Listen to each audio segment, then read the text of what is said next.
টাটকা সুখগুলি আরামগুলি যারা বর্জন করে আল্লাহ রাব্বুল আলামিনকে বিশ্বাস করে যারা জীবন পরিচালনা করেছে, আল্লাহ পাক তাদের জন্য জান্নাত রেখেছেন এবং তাদের জন্য বলছেন সাবিকু ইলা মাগফিরাতিম মির রাব্বিকুম ওয়া জান্নাতিন আরদুহা কাআরদিস সামাই ওয়াল আরদ উইদ্দাত লিল্লাযীনা আমানু বিল্লাহি ওয়া রাসূলিহি। আল্লাহ পাক বলেন প্রতিযোগিতা করো আল্লাহর মাগফিরাত কামনার জন্য আর জান্নাতে যাওয়ার জন্য প্রতিযোগিতা করো, আল্লাহর রহমত পাওয়ার জন্য সৎ কাজের প্রতিযোগিতা করো, তাহলে আল্লাহ রাব্বুল আলামিন তোমাদেরকে ক্ষমা করবেন আর তোমাদের জন্য এমন জান্নাত দিবেন যেই জান্নাত আকাশের বিশালতার জমিনের বিশালতার মতো। এই বিরাট জান্নাত তোমাদেরকে দিবেন।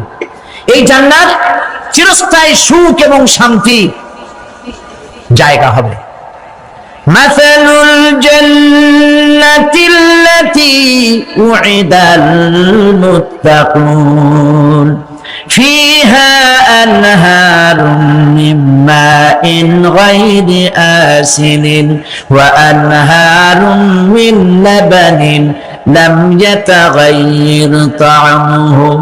আল্লাহ পাক বলছেন জান্নাত আল্লাহ পাক ওয়াদা করেছেন মুত্তাকিদের জন্য আল্লাহ পাক জান্নাত দিবেন, যে জান্নাতের ভিতরে রয়েছে মধুর প্রস্রবণ, রয়েছে দুধের প্রস্রবণ, রয়েছে সেখানে স্বচ্ছ পানীয় পানির প্রস্রবণ রয়েছে। এই সুন্দর জান্নাত ঝর্ণা ধারা আল্লাহ পাক সৃষ্টি করেছেন, বাগ বাগিচা দিয়ে ভরে রেখেছেন জান্নাত। সেই জান্নাতে জান্নাত হবে এয়ার কন্ডিশন, রোদ্রের তাপ হবে না সেখানে, রোদ্রের খরতাপ হবে না সেখানে, ঠান্ডার প্রচন্ডতা থাকবে না। কিরকম হবে জায়গাটা? আল্লাহ পাক বলছেন মুত্তাকিনা আলাল আরাইকি লা ইয়ারাউনা ফিহা শামসান ওয়ালা জামহারিরা ওয়া দানিয়াতান আলাইহিম যিলালুহা ওয়া দুল্লিলাত কুতুফুহা তাদলিলা। আল্লাহ পাক এমন জান্নাত রেখেছেন, সেই আল্লাহ পাক সেই জান্নাতের ভিতরে জান্নাতীরা ঠেস লাগায়া মুখোমুখি অবস্থায় তারা সেখানে বসবে, আর জান্নাতীদের মনের মধ্যে কোনো দুঃখ থাকবে না, পেরেশানি থাকবে না। পৃথিবীতে মানুষের দুঃখ থাকে, পেরেশানি থাকে, সেখানে কোনো দুঃখ আর পেরেশানি থাকবে না। সেই জায়গাটা হবে শীতাতপ নিয়ন্ত্রিত, না শীত না গরম, চির বসন্ত বিরাজ করবে, জান্নাতীরা সেখানে থাকবে। এই সুন্দর জান্নাত আল্লাহ পাক রেখেছেন মুত্তাকিদের জন্য। সুবহানাল্লাহ। কাফেরদের জন্য জান্নাত হবে, জাহান্নাম হবে চিরকাল, খালিদিনা ফিহা আবাদান, চিরকাল কাফেরেরা জাহান্নামে থাকবে।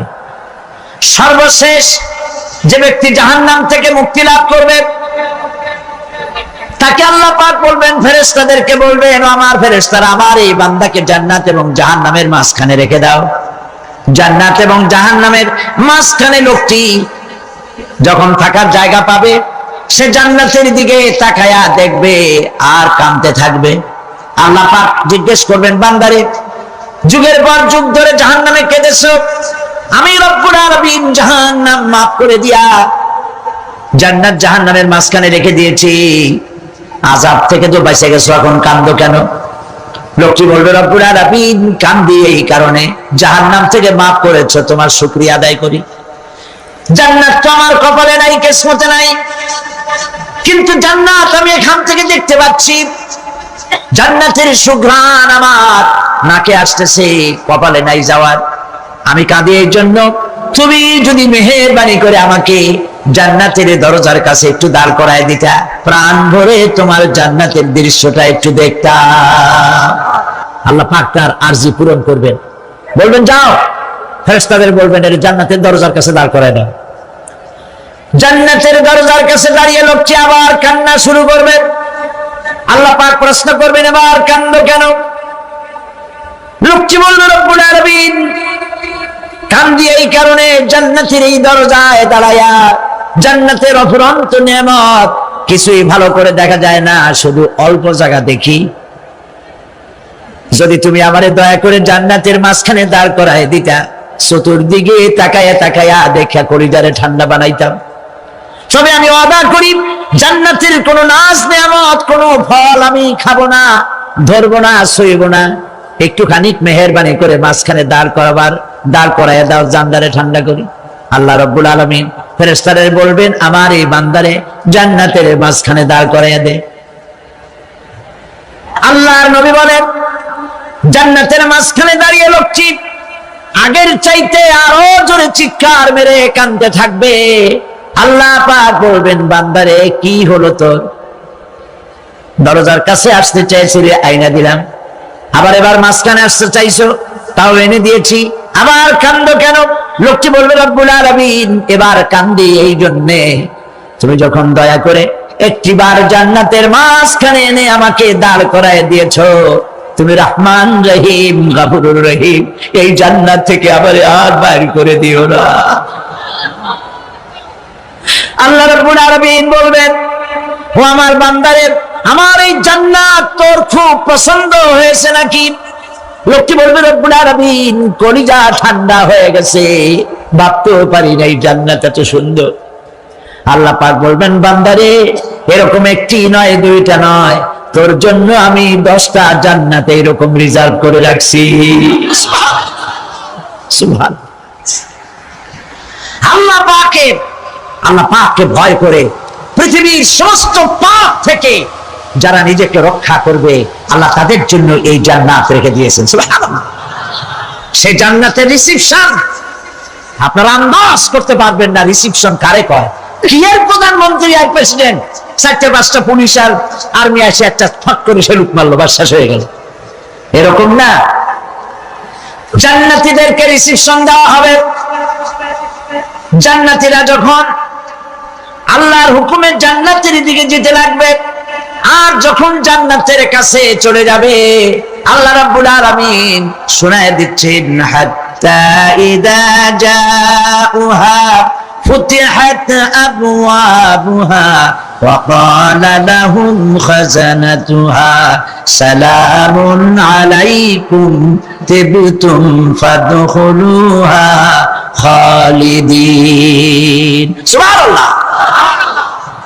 জান্নাতীরা যখন জান্নাতে প্রবেশ করার দরজার মুখোমুখি হবে, দ্বার রক্ষীগণ তখন বলবে, সালামুন আলাইকুম, আল্লাহর শান্তি তোমাদের উপরে বর্ষিত হোক। সুবহানাল্লাহ। দুনিয়ার টাটকা টাটকা সুখগুলি 2 পা দিয়ে ঠেলে দিয়েছো, টাটকা সুখগুলি গ্রহণ করো নাই, হারাম খাও নাই, আল্লাহর দ্বীন কায়েমের জন্য রক্ত দিয়েছো, জীবন দিয়েছো, কষ্ট করেছো, আল্লাহকে ভয় করেছো।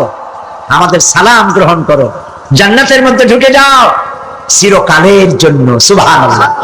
আর বাইরে হওয়া লাগবে না, চিরকাল এই জান্নাতের মধ্যে তোমরা বসবাস করতে পারবে, আল্লাহ রাব্বুল আলামিনের ফেরেশতারা বলে দিবেন। জান্নাতের মধ্যে আল্লাহ পাক হুরদের সঙ্গে জান্নাতীদের বিয়ের ব্যবস্থা করে দিবেন। কোরআনে কারিমে আল্লাহ পাক বলেন, মুত্তাকিনা আলা সুরুরিন মাসফুফাতিন ওয়া যাওয়াজনাহুম বিহুরিন ঈন। সামনাসামনি ভাবে সাজানো সারি সারি আসন সমূহের উপর তারা ঠেস লাগায় বসে থাকবে, আর আল্লাহ রাব্বুল আলামিন হুরদের সাথে জান্নাতীদের বিয়ের ব্যবস্থা করে দিবেন। যেসব হুরের সঙ্গে বিয়ে হবে তাদের আল্লাহ পাক বিবরণ দিচ্ছেন কি রকম হবে তারা। লাম ইয়াতমিসহুন্না ইনসুন ওয়ালা জান। এর পূর্বে জিন এবং ইনসান এদেরকে কেউ স্পর্শ করে নাই। কি রকম তারা? কাআন্নাহুন্নাল ইয়াকুতু ওয়াল মারজান। যেমন ঝিনুকের ভিতরে মণিমুক্তা থাকে, এইভাবে আল্লাহ পাক তাদেরকে পবিত্র করে রেখে দিয়েছেন। আমার প্রিয় ভাইরা, আল্লাহ রাব্বুল আলামিন কোরআনে কারীমের ভিতরে বলেছেন, ফাবিআইয়ি আলা'i রাব্বিকুমা তুকাযযিবান। জান্নাত দান করে আল্লাহ পাক এবার জান্নাতীদেরকে সম্বোধন করে বলবেন, ইয়া ইবাদি লা খাউফুন আলাইকুমুল ইয়াওমা ওয়ালা আনতুম তাহজানুন। হে আমার বান্দারা, লা খাউফুন আলাইকুমুল ইয়াওম, আজ আর কোনো ভয় নাই। সুবহানাল্লাহ, সুবহানাল্লাহ। আজ আর কোনো ভয় নাই, কোনো চিন্তাও নাই, আরামে এই জান্নাতের মধ্যে বসবাস করো। এরপরে আল্লাহ পাক জিজ্ঞেস করবেন, ও আমার জান্নাতীরা, আমি যেসব ওয়াদা করছিলাম আমার ওয়াদা মোতাবেক সমস্ত নিয়ামত পেয়েছো? তারা বলবে হ্যাঁ পেয়েছি, সব নিয়ামত আপনার ওয়াদা মোতাবেক সব পেয়েছি। আল্লাহ রাব্বুল আলামিন বলবেন সব পাও নাই, ওয়ালাদাইনা মাজিদ, আমার কাছে আরো বেশি আছে। সুবহানাল্লাহ, আমার কাছে আরো বেশি আছে। জান্নাতীরা বুঝবে না সে আরো বেশিটা কি, এর থেকে আর বেশি কি। প্রিয় ভাই সব, নবী করিম সাল্লাল্লাহু আলাইহি সাল্লাম বলেছেন, জান্নাতের সুখ আর শান্তি কোন চোখ নাই যা দেখেছে, যা কোন অন্তঃকরণ নাই যা কল্পনা করতে পেরেছে। এই জান্নাত মুত্তাকিদের জন্য আল্লাহ রাখছেন। সুবহানাল্লাহ। জান্নাতীরা ভাবতেও পারবে না সেই নিয়ামতগুলি কি। প্রিয় ভাই সব, সেই মুহূর্তে আল্লাহর নবী মুহাম্মদুর রাসূলুল্লাহ সাল্লাল্লাহু আলাইহি ওয়াসাল্লাম বলবেন, রব্বুল আলামিন, আমার উম্মতেরা জান্নাতীরা বুঝতে পারে নাই আপনার কাছে কি নিয়ামত আরো বেশি আছে। আমার এই উম্মতেরা জান্নাতীরা আপনার ওয়াদা মোতাবেক সব পেয়েছে, কিন্তু একটি জিনিস এখনো তাদের কিসমতে হয় নাই। সেই জিনিসটা হলো, যারা তার রবকে না দেখে শুধু কোরআন আর হাদিসের কথা শুনে আরবের ঘুম হারাম করে তাহাজ্জুদের নামাজ আদায় করেছিল, চোখের পানি ফেলেছিল, যারা জান্নাত দেখে নাই, জাহান্নাম দেখে নাই, আপনাকে ভয় করে যারা জীবন পরিচালনা করেছিল, যারা আপনাকে দেখে নাই, না দেখে শুধু কোরআন হাদিস বিশ্বাস করে যারা অকাতরে নিজেদের জীবন বিলায় দিয়েছিল, এই জান্নাতীরা এখন পর্যন্ত তার রবকে দেখতে পারে নাই। আল্লাহ রাব্বুল আলামিন তার সামনে থেকে ৭০,০০০ পর্দা সরে যাবে। আল্লাহ পাক বান্দাদের আরজি পুরা করার জন্য জান্নাতীদের সামনে তিনি জালোয়া ফরজ হবে। কোরআন শরীফের ভিতরে আল্লাহ পাক বলেন, জান্নাতীরা তারা আল্লাহর দিকে, জান্নাতীরা তার রবের দিকে তাকিয়ে থাকবে, আর রব তার বান্দাদের দিকে তাকায়া থাকবে। প্রাণ ভরে জান্নাতীরা রবকে দেখবে। সুবহানাল্লাহ, আল্লাহ পাককে দেখবে। প্রাণ খুলে আজ দোয়া করি, রব্বুল আলামিন, জান্নাতের যেই পরিবেশে, যেই জায়গায় তুমি দয়া করে তোমার গোলামদেরকে তুমি নিজেই দর্শন দিবে, দেখা দিবে। মনিব গো, ও আমাদের রব, আজ এই বিশাল জনসমুদ্র নিয়ে তোমার দরবারে আবেগ ভরা কণ্ঠে বলি, যে অনুষ্ঠানটি তুমি এমন মুবারক অনুষ্ঠান করবে যেখানে তুমি জান্নাতীদেরকে দেখা দিবে, ওই জান্নাতের কোন একটি, ওই অনুষ্ঠানের কোন একটি কোনায় কানায় আমাদেরকেও দাঁড় করাইয়া দেখান তো।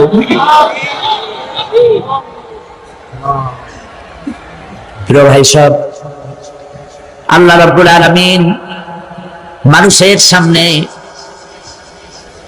এত সব নিয়ামত রেখেছেন, এই জান্নাত দান করবেন।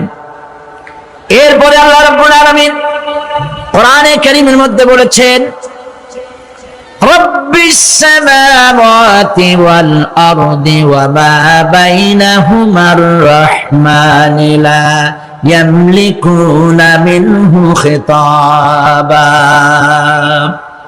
এই সব পুরস্কার রয়েছে তোমাদের সেই রবের পক্ষ থেকে যিনি আকাশ আর জমিনের মালিক। সুবহানাল্লাহ বলবেন না? যার সামনে কথা বলার ক্ষমতা কারো হবে না। এটি একটি মারাত্মক কথা। কিয়ামতের দিন আল্লাহর দরবারে কেউ কথা বলতে পারবে না আল্লাহর নির্দেশ ছাড়া। একটি আকীদা পরিষ্কার করে নিয়ে যান আপনাদের। সে আকীদাটা এভাবে পরিষ্কার করুন, কোন পীর সাহেব, কোন খাজা বাবা, কোন মাওলানা, কোন মুহাদ্দিস, কোন বুজুর্গ আপনাকে সুপারিশ করতে পারবে না যদি না আল্লাহ পাক তাকে কথা বলার তৌফিক না দেন। মনে থাকবে এটা। আয়াতুল কুরসির ভিতরে আমরা পড়ি মান যাল্লাযী ইয়াশফাউ ইনদাহু ইল্লা বিইذনিহি। আল্লাহ পাক বলেছেন কিয়ামতের দিন আল্লাহর দরবারে কার সাহস আছে কথা বলতে পারে? মান যাল্লাযী ইয়াশফাউ ইনদাহু ইল্লা বিইذনিহি। আল্লাহর ওয়াদা ছাড়া, হুকুম ছাড়া আল্লাহর সামনে কথা বলা সেদিন কেউ থাকবে না। সুবহানাল্লাহ। কেউ কথা বলতে পারবে না। সুপারিশ করতে হবে আল্লাহ যারে বলেন তুমি করো, অমুকের জন্য করো, সেই ব্যক্তি শুধু তার জন্যই করতে পারবে, আর কেউ কথা বলতে পারবে না। সেই কঠিন হাসরের ময়দান যেদিন শুধুমাত্র আল্লাহ পাক কথা বলবেন, আর যারে বলতে বলবেন সেই কেবলমাত্র বলতে পারবে। সুপারিশ এটি আল্লাহ পাক কিয়ামতে পারমিশন দিলে বলা যাবে। হযরত ইব্রাহিম আলাইহিস সালাম কিয়ামতের দিন তার নিজের পিতা সম্পর্কে সুপারিশ করবেন। রব্বুল আলামিন আমার আব্বার জন্য সুপারিশ করতেছি, মেহেরবানি করে জাহান্নাম থেকে তারে আপনি রক্ষা করুন। আল্লাহ রব্বুল আলামিন বলবেন ইব্রাহিম তোমার সুপারিশ মঞ্জুর হবে না। প্রিয় ভাই সব একটু মাথা খাটান, চিন্তা করেন। জাতির পিতা কে? জাতির পিতা চিল্লায় বলুন, কলিজা সাফ করে ফেলুন। মুসলমানদের জাতির পিতা হাবিজাবি কেউ হতে পারে না।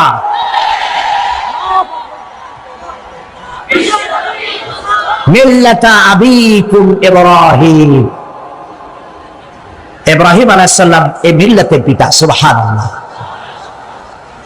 হযরত ইব্রাহিম আলাইহিস সালাম কিয়ামতের দিন বলবেন আল্লাহ আমার আব্বার জন্য সুপারিশ করছি। আল্লাহ পাক বলবেন মঞ্জুর হবে না। আসর তোমার পিতা হতে পারে, কিন্তু আমার খলিলকে আগুনে ফেলার জন্য নমরুদকে সে সহযোগিতা করেছে, আমি তোমার পিতাকে ক্ষমা করব না। নবী করিম সাল্লাল্লাহু আলাইহি সাল্লামকে সাহাবায়ে কেরাম জিজ্ঞেস করেছেন, হে রাসূল আপনার আব্বা এবং আম্মার অবস্থা কি হবে? নবী করিম সাল্লাল্লাহু আলাইহি সাল্লাম কেঁদে ফেলেছেন, সাফ করেছেন আমি তাদের কোনো উপকারে আসব না। আল্লাহু আকবার। আপনি মনে করছেন নাকি যে ইয়া নবী সালাম আলাইকা বলি অন্য নবী সুপারিশ পাবেন? এত সহজ। কতগুলো রসগোল্লা খাইলেন আর বড় একটা মিছিল করলেন আর অমনি চলে যাবেন? পৃথিবীর সব মানুষ, সাহাবায়ে কেরাম বাদ দেন, পৃথিবীর সমস্ত মানুষ একত্রিত হয়ে আবু তালেব রাসূলুল্লাহকে যে ভালোবেসেছেন, ওর 1000 ভাগের 1 ভাগও সারা দুনিয়ার মানুষ রাসূলুল্লাহকে ভালোবাসতে পারবে? পারবে? নিজের ছেলে আলীকে, আলী রাদিয়াল্লাহু তাআলা আনহুকে আলাদা বিছানায় শোয়াইয়া, ছোট্ট মানুষ হযরত আলী আলাদা জায়গায় রাখিয়া মুহাম্মদুর রাসূলুল্লাহ সাল্লাল্লাহু আলাইহি ওয়াসাল্লাম এতিম মানুষ তারে কলিজার সাথে বুকের মধ্যে আশ্রয় দিয়ে আগলে রেখেছেন বুক পরে। সেই আবু তালেব মৃত্যুর সময় নবী করিম সাল্লাল্লাহু আলাইহি ওয়াসাল্লাম বলেছিলেন, চাচা একটি বার আমার কানে তাওহীদের কালেমা শোনায় দেন। আবু তালেব তার কিসমতে ছিল না কালেমা।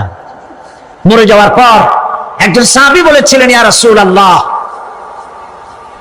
মৃত্যুর সময় আবু তালেবের মুখ আমি নড়তে দেখেছি, তিনি কালেমা পড়েছেন সম্ভবত। রাসূলুল্লাহ সাফ বলেছেন আমি শুনি নাই। এত ভালোবাসার পরেও হাদিস শরীফে এসেছে আবু তালেব জাহান্নামে যাবে। কোথায় যাবে?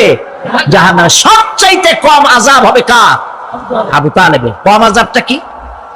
হাদিস শরীফে এসেছে কম আযাব হলো জাহান্নামের আগুন দিয়ে এক জোড়া জুতা তৈরি করে আবু তালেবের পায়ে পরিয়ে দেওয়া হবে। সেই জাহান্নামের আগুনের তৈরি করা জুতার তাপে আবু তালেবের মাথার ঘিলুগুলো টকবক করে বউ পড়তে লাগবে। এত ভালোবেসে যদি কিয়ামতে উপায় না হয়, আপনি ইয়া নবী সালাম আলাইকা, ইয়া রাসূল সালাম আলাইকা আর কতগুলো জিলাপি খাইলেন, বড় একটা মিছিল করলেন। প্রিয় ভাই সব এইসব বেদাত ছাড়ুন। এগুলি সুস্পষ্ট বিদাত।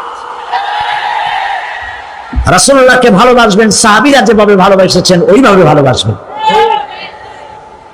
আল্লাহ রাব্বুল আলামিন বলেন, যালিকাল ইয়াউমুল হক ফামান শাআ আত্তাখাযা ইলা রাব্বিহি মাআবা। এই দিনটি অবশ্যই আসবে, সেদিনটি নিশ্চিতভাবে আসবে। আর এখন যার ইচ্ছা সে তার রবের দিকে অগ্রসর হোক। ইন্না আনজারনাকুম আযাবান করিবান ইয়াওমা ইয়ানজুরুল মার'উ মা কদ্দামাত ইয়াদাহু ওয়া ইয়াকুলুল কাফিরু ইয়া লাইতানি কুনতু তুরাবা। ইন্না আনজারনাকুম আযাবান করিবা, খুব নিকটবর্তী একটি আযাব সম্পর্কে আমি তোমাদেরকে সতর্ক করে দিলাম। কে বলতেছে? আল্লাহ পাক।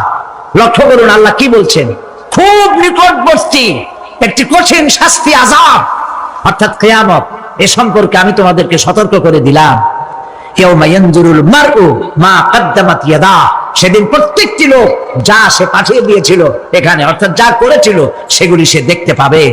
আর তখন ওয়ায়াকুলুল কাফিরু ইয়া লাইতানি কুনতু তুরাবা।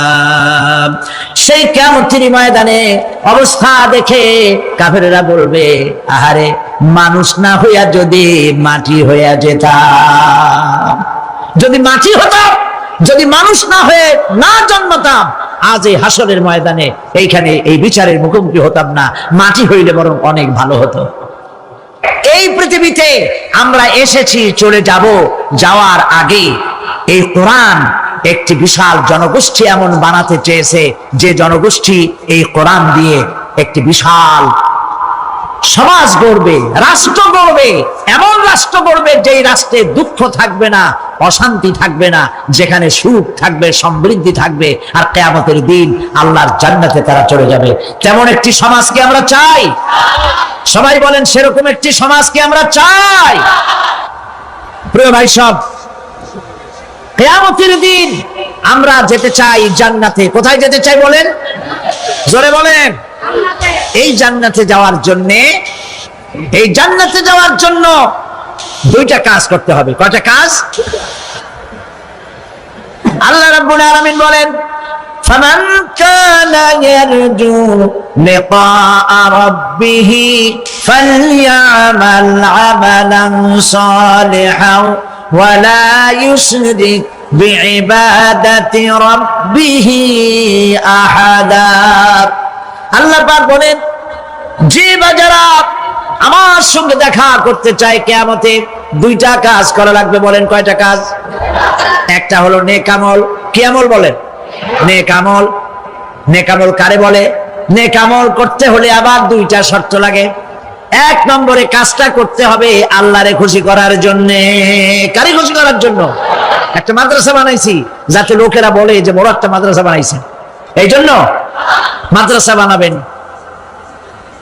মসজিদ বানাবেন, হসপিটাল বানাবেন, যা কিছু করেন নিয়ত হবে আল্লাহকে খুশি করা। নিয়ত হবে কারে খুশি করা? আল্লাহ পাককে খুশি করা। এই হলো নেক আমলের প্রথম শর্ত, কাজ হবে আল্লাহকে খুশি করার জন্য। দুই নম্বরে কাজটি হতে হবে সুন্নতে নববী সাল্লাল্লাহু আলাইহি ওয়াসাল্লামের উপরে। মনে রাখবে, দাড়ি রাখবো কেন রাখবো? রাসূলের সুন্নাত। রাখবো কারে খুশি করার জন্য? আল্লাহ খুশি করার জন্য। রাখবো কার মতো? রবীন্দ্রনাথের মতো, কার্ল মার্কসের মতো, কবির মতো নয়। রাখতে হবে কার মতো? নবীর মতো। বুঝে নেন, কাজটা হতে হবে আল্লাহকে খুশি করার জন্য। দুই নম্বরে কাজটা হতে হবে সুন্নতে নববী সাল্লাল্লাহু আলাইহি ওয়াসাল্লামের উপরে হতে হবে। তাহলে এই হলো এক নম্বর। জান্নাতে যাওয়ার জন্য, আল্লাহর সাথে দেখা করার জন্য এক নম্বরের কাজ হলো নেক আমল। বলেন এক নম্বরের কাজ কি? দুই নম্বরের কাজ ওয়ালা ইউশরিক বিইবাদাতি রাব্বিহি আহাদা। আল্লাহ রাব্বুল আলামিনের ইবাদতের সাথে কাউকে শরীক স্থাপন করা যাবে না। আমরা যারা মুসলমান, অধিকাংশ মুসলমান শিরকের ভিতরে মুবতালা হয়ে আছে। বিশ্বাস করেন কিনা বলেন?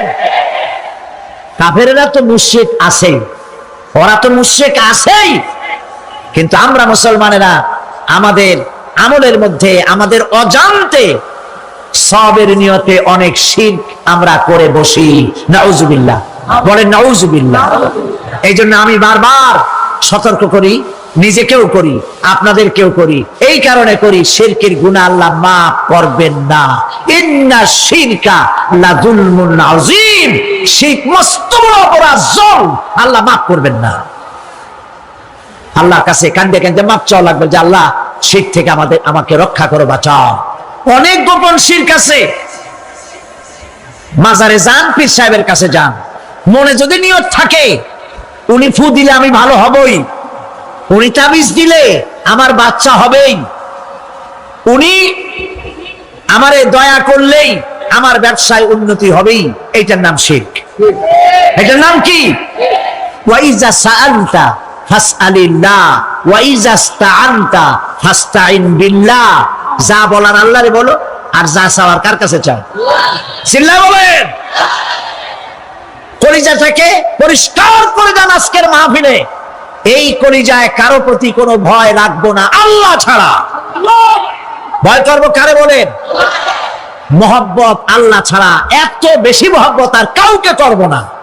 আল্লাহ তাআলা আমাদের কলিজায় তোমার ভয় এবং মহব্বত দিয়ে ভরে দাও, রাসূলের মহব্বত দিয়ে আমাদের দিলকে ভরে দাও। বিশ্বাস করুন ভাই সাহেব, কোরআন শরীফ আমার সামনে, বিশ্বাস করুন, দেশি পীর বিদেশি পীর, খাজা বাবা দেশি এবং বিদেশি, কেউ আপনার ভাগ্য বদলাই দিতে পারবে না। এই পিছনে দৌড়ায় দৌড়ায় কোনো লাভ নয়।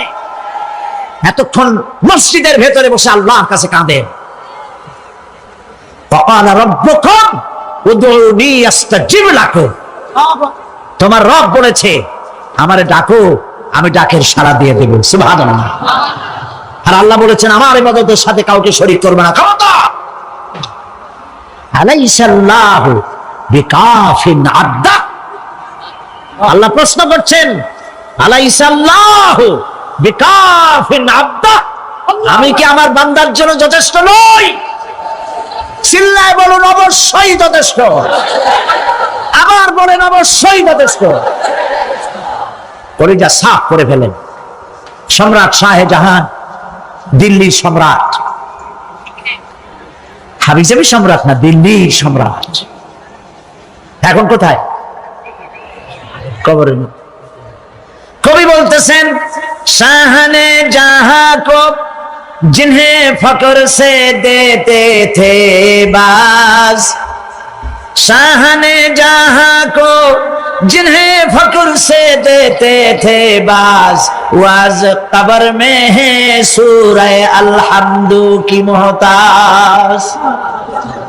সারা ভারতবর্ষ যারা ট্যাক্স দিয়ে নিজেকে সৌভাগ্যবান বলে মনে করত, সে আজ কবরের মধ্যে ভিক্ষুকের মতো সূরা আল-হামদুর মতো একটি সূরার মুহতাজ হয়ে ভিক্ষুকের মতো শুয়ে আছে। সম্রাট শাহজাহান মসজিদে বসে আছে, এক ফকির ঘুরতেছে। লোকেরা কয় ছোটবেলা থেকেই তোমার খয়রাত করতে দেখলাম, ভিক্ষা কি জীবনেও যাবে না তোমার? লোকটি বলছে আমি ভিক্ষা করবো ছাড়া আমার উপায়টা কি? এই লোকটি আমি ভিক্ষা করা ছাড়া করবো কি? লোকেরা তো আমার 4 টাকা 50 টাকা 100 টাকা দেয় না, 4 আনা 5 আনা 1 টাকা এই আমার দেয়, এই দিয়ে আমি বড় লোক হবো কেমন? লোকটি বলছে আচ্ছা দেখো, তুমি তো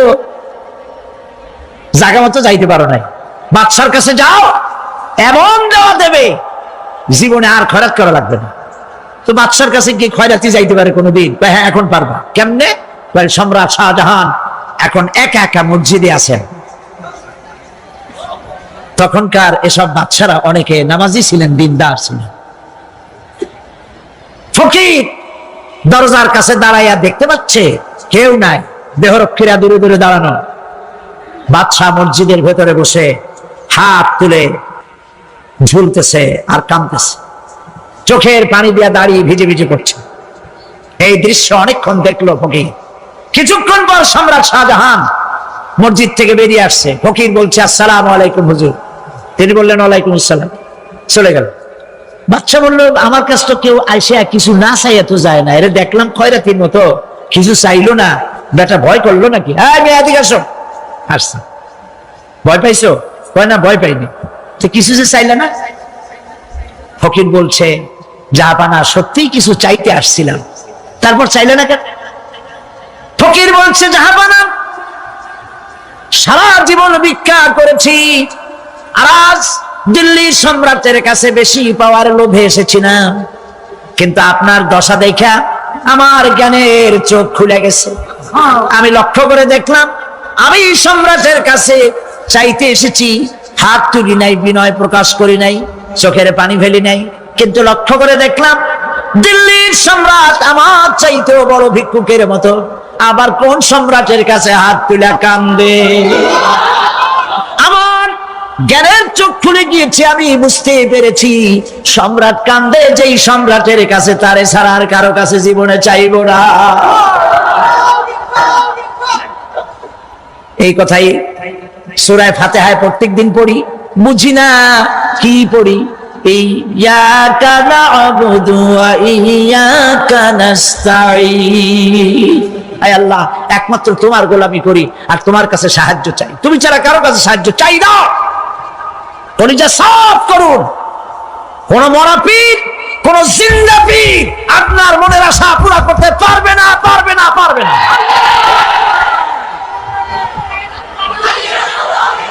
আর আজ থেকে কোন মাজারে টাকা দিবেন না, পয়সা দিবেন না, আগরবাতি দিবেন না, মোমবাতি দিবেন না, গোলাপ পানি দিবেন না। কারা কারা দিবেন না হাত উঁচু করে দেখা। সুবহানাল্লাহ, আলহামদুলিল্লাহ, লা ইলাহা ইল্লাল্লাহ। সুবহানাল্লাহ, আলহামদুলিল্লাহ, লা ইলাহা ইল্লাল্লাহ। সুবহানাল্লাহ, আলহামদুলিল্লাহ,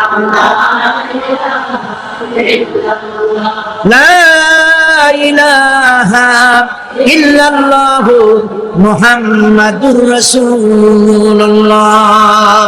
আল্লাহুম্মা আমিন।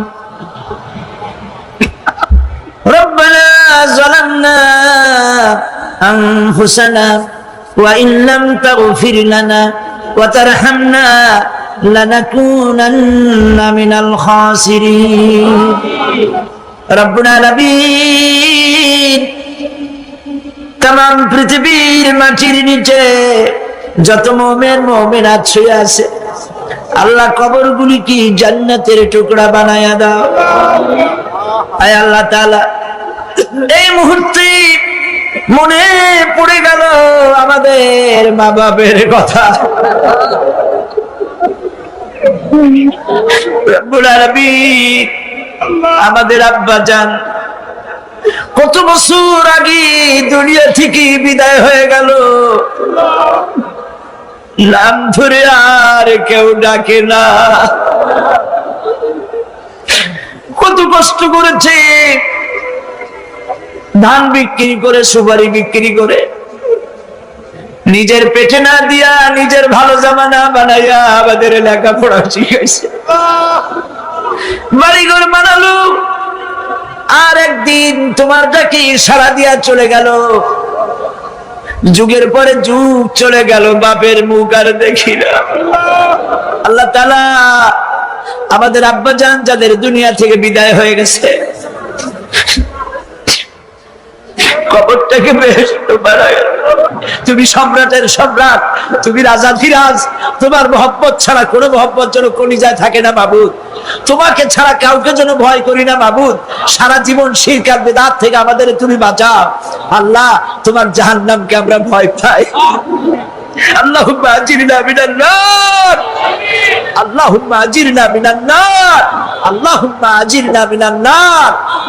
রব্বানা তাকাব্বাল মিন্না إنك أنت السميع العليم وتب علينا إنك أنت التواب الرحيم سبحان ربك رب العزة عما يصفون وسلام على المرسلين ওয়ালহামদুলিল্লাহি রাব্বিল আলামিন ওয়াজআল আখিরা কালামিনা ইনদাল মাউত লা ইলাহা ইল্লাল্লাহু মুহাম্মাদুর রাসূলুল্লাহ। আল্লাহ রাব্বুল আলামিনের কারবার উল্টা। যদি কোনো মানুষ গুনাহ করে, সেই গুনাহ থেকে যদি তওবা করে, চোখের পানি ফেলে যদি গুনাহ মাফ চায়, আল্লাহ বলেন শুধু গুনাহ মাফ করি না, গুনার খাতায় যে নাম থাকে ওই নামটাও আমি আল্লাহ মুছে ফেলে দেই। ওই নামটাও রাখি না, মুছে ফেলে দেই। সুবহানাল্লাহ। আল্লাহ হচ্ছেন রহমান রহিম। আল্লাহর কাছে যখন বান্দা কান্দে, গভীর রাত্রে, শেষ রাত্রে আল্লাহ রাব্বুল আলামিন প্রথম আকাশে আসেন। মুসলিম শরীফের হাদিস। প্রথম আকাশে এসে ডাকেন, ও আমার বান্দারা কে আছো? গুনাহ করে করে জীবন ভর্তি করে ফেলেছো, আমার কাছে কাঁদো। ঋণগ্রস্ত হয়েছো, ঋণ পরিশোধ করতে পারো না, আমারে বলো। কে আছো এমন জীবনটাকে বরবাদ করে ফেলেছো, অসুখ হয়েছে সারে না, আমাকে বলো। এভাবে আল্লাহ ডাকতে থাকেন। ওই সময় যে সমস্ত আল্লাহর বান্দারা আরামের ঘুমকে হারাম করে গভীর রাত্রে জেগে উযু করে তাহাজ্জুদের নামাজ আদায় করে রব্বুল আলামিনের দরবারে দুহাত তুলে কাঁদতে থাকে আর বলে, আল্লাহ যত গুনাহ করেছি আমার তো বেঁচে থাকার কথা না, তুমি বাঁচায় রাখছো। হাদিস শরীফে এসেছে। আল্লাহ বলেন, ও হাবিব, যখন একটা বুড়া মানুষ আমার কাছে হাত উঠায়, দাড়ি পাকা মানুষ, একজন দাড়ি পাকা বৃদ্ধ মানুষ যখন আমার কাছে হাত উত্তোলন করে, নবীজি বলেন ওই বুড়া মানুষটা যখন বলতে থাকে, আয় আল্লাহ রাব্বুল আলামিন, আমার এখন বয়স নাই, কামাই করতে পারি না, তাই ছেলে পেলেরা আমার চোখে দেখতে পারে না, বউর কাছে আমার কদর নাই, ছেলে পেলের কাছে আমার কদর নাই, ঘরে আমার জায়গা নাই, এখন আমি কামাই করতে পারি না, আমি এখন দাঁড়াতে পারি না, কোমর সোজা হয় না, পা চলে না, শুনতে পাই না, কান বন্ধ হয়ে গেছে, চোখে দেখি না, চোখের দর্শন শক্তিও নষ্ট হয়ে গেছে। রব্বুল আলামিন, পেছনে এত গুনাহ করেছি যে তোমার কাছে কিছু বলার মতো সাহস আমার নাই। এই বলে যখন বান্দা কাঁদে, আল্লাহ রাব্বুল আলামিন বলেন, এইভাবে বুড়া বান্দা যখন আমার দরবারে হাত তুলে কাঁদতে থাকে, তখন আমার শরম হয়, এই বুড়া মানুষটারে কেমনে আমি খালি হাতে ফিরাইয়া দেই। আমি খালি হাতে এই বুড়াটাকে ফিরাইতে পারি না। মানুষ যখন এভাবে কাঁদতে থাকে, আল্লাহ রাব্বুল আলামিন ফেরেশতাদের জিজ্ঞেস করেন, ও আমার ফেরেশতারা, আমার এই বান্দাগুলা কান্দে কেন? সব তো ঘুমায় গেছে, ওরা কান্দে কেন? ফেরেশতা বলে, রব্বুল আলামিন, তোমার বান্দা গুনাহ করেছে, জাহান্নামের আযাব থেকে মাফ চায়। আল্লাহ জিজ্ঞেস করেন, ওরা আমার জাহান্নাম দেখছে নাকি? বলে না, দেখে নাই। ওরা আমারে দেখেছে নাকি? বলে না, দেখে নাই। আমার বেহেশত দেখেছে নাকি? বলে না, দেখে নাই। আল্লাহ বলেন, ফেরেশতারা আমার বেহেশত দেখে নাই, দোজখ দেখে নাই, আমারে দেখে নাই, শুধু আমার নবীর কথা বিশ্বাস করেছে, আমার কোরআনের কথা বিশ্বাস করে আরামের ঘুমকে হারাম করে এই গভীর রাত্রে কিভাবে কাঁদতেছে, ওদের কান্নায় আমার রহমতের দরিয়ায় জোশ মেরে গেছে। ও আমার ফেরেশতারা, তোরা সাক্ষী থেকে যা, আমার এই ক্রন্দনরত বান্দাগুলিকে আমি আল্লাহ মাফ করে দিলাম। আল্লাহ হচ্ছেন রহমান রহিম গফুর গফার। এই হিসাবে আল্লাহকে বিশ্বাস করতে হবে, তিনি আমাদের মালিক, তিনি আমাদের মনি। এই আল্লাহরে মানুষ বিশ্বাস করে না। কয়েক পাতা ইংরেজি বই পড়িয়া তারপর কয় যে সব বুঝছি। বলে কি বুঝছো? কয় দেয়ার ইজ নো গড। মাথা খারাপ কথা না, দেয়ার ইজ নো গড, আল্লাহ বলতে কেউ নেই, সব নাকি এমনি এমনি হয়। এই যে আমাদের দেশে এক গরু পয়দা হয়েছে, আহমদ শরীফ, নাম শোনেন না আপনারা? আমরা বলেছি যে এটা তো আহমদ শরীফ না, এটার নাম হচ্ছে আহমাক। আহমাক শরীফ, শরীফ শরীফ মানে ভদ্র, আর শরীফ মানে দুষ্ট, আর আহমাক মানে বেকুব। ওর হচ্ছে বোকা, একদিকে বোকা আর একদিকে দুষ্ট। বোকা কেন? বোকা এই জন্য, বেচারা ডক্টরের ডিগ্রি করেছে, বিশ্ববিদ্যালয়ের শিক্ষক, লেখাপড়া বিজ্ঞান ব্যক্তি, অথচ মালিক চেনে না। মালিক চেনে, কিন্তু আমাদের দেশে গরুতেও মালিক চেনে। গরুতে মালিক চেনে না? বিলের মধ্যে, পোলার মধ্যে রাতের বেলা যাইয়া আপনি ডাক দেন আপনার গরুরে, যেখানে থাকো আপনার কাছে ছুটে আসবে, ঠিক কিনা? কয় বাড়িতে যদি গরু তো কিছুটা ভদ্র, কুত্তা, এই কুকুর আপনার বাড়িতে যদি শিকারি কুকুর থাকে, রাত্রিবেলায় যদি আপনার বাড়িতে আরেকজন যাই ওঠে আর যদি কাশি দেয়, তাহলে তাকে তাড়াইয়া নদী পার করে ছাড়বে না। কর আর আপনি কত রাত্রে যান, আওয়াজ দেওয়া লাগবে না, শুধু একটা কাশি দেবেন, কুকুর এসে আপনার পায়ে ল্যাজ গুলাবে, মুখ ঘষবে, ঠিক কিনা? হ্যাঁ রে, আল্লাহ কুত্তায়ও মালিক চেনে। আহমদ শরীফ এমন গরু, এমন কুকুরের চাইতে নিকৃষ্ট, মালিক রে চিনল না। জোরে কর নাউযুবিল্লাহ। এমন কপাল পোড়া। যেই লেখাপড়া শিখলে পরে স্রষ্টাকে চেনা যায় না, ওই বিদ্যা 4 পয়সা মূল্য নাই। আছে মূল্য? মূল্য। আল্লাহ রাব্বুল আলামিনকে বুড়ো আঙ্গুল দেখায়। আল্লাহ আবার এগুলোর কিছু কয় টয় না। পিঁপড়ায় যদি হাতিরে দেখে কয় যে কত বড় একখান হাতি হয়েছে, এই বলে যদি পিঁপড়া হাতিরে নিন্দামন্দ করে, হাতি কি তেড়ে আসে নাকি? পিঁপড়াকে তাড়াত করে? করেন। মানুষ তো আল্লাহর কাছে মানুষগুলো কি? কিছুই না, পিঁপড়ার চাইতেও ছোট। কিসের বড়াই মানুষে? আল্লাহ বলছেন ওয়াল্লাহুল গানিয়্যু ওয়া আনতুমুল ফুকারা, তোমরা সব ফকিরের গোষ্ঠী আর বেনিয়াজ বেপরোয়া কেবলমাত্র আল্লাহ সুবহানাহু ওয়া তাআলা। পড়েন সবাই, কুল হুয়াল্লাহু আহাদ আল্লাহুস সামাদ লাম ইয়ালিদ ওয়া লাম ইউলাদ ওয়া লাম ইয়াকুল লাহু কুফুয়ান আহাদ। কুল হুয়াল্লাহু আহাদ, বলুন আল্লাহ এক এবং একক, নিরঙ্কুশ, বেনিয়াজ, তিনি কারো মুখাপেক্ষী নন।